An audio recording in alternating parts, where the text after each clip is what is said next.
ဒါကတော့ကျွန်မသချင်းတစ်ပုဒ်ကိုစပြီး produce ပြီးဆိုရင် drum loop တွေ series ရနဲ့ guitar နဲ့အကောင်းဆုံး light melody တွေကို like ပြီးတော့ရွေးကြည့်ပါတယ်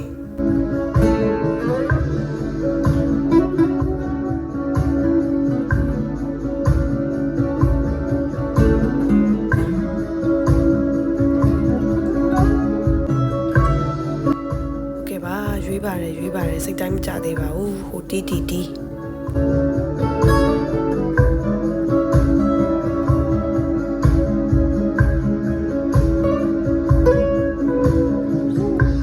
ဒါကတော့ vocal backing ဆိုပါတယ်ပြီးရင် bass တီးပါမယ်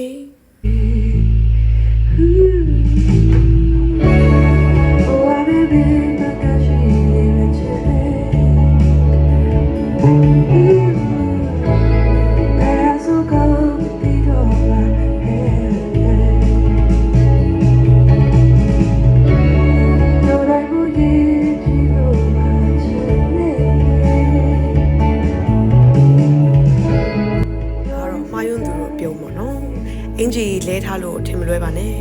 ရက်တရက် BT ရိုက်ထားတာပါပြီးရင်တော့တချင်းနဲ့ light မဲ့ synth သို့မဟုတ် keys လေးဖတ်လေး light ထည့်ပါမယ်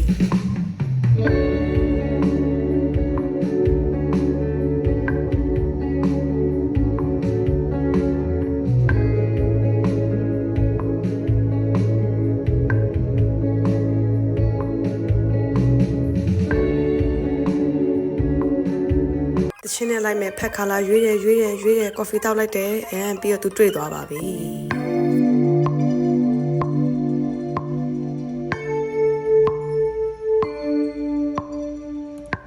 Okay, I think it's good. နောက်ဟန်ကြည့်ပဲအကုန်လုံးနောက်ဟန်ကြည့်ပါမယ်ဒီညမှာတော့ကျမတို့ drum ကိုတီးပြီးသွားပြီelectric guitar line တွေတော့ကျမတကယ်ချင်း John Fish ကတီးပါတယ် acoustic တွေတော့ကျမတီးပါတယ်အချင်းတွေထွက်တော့မယ်ဒါပဲ bye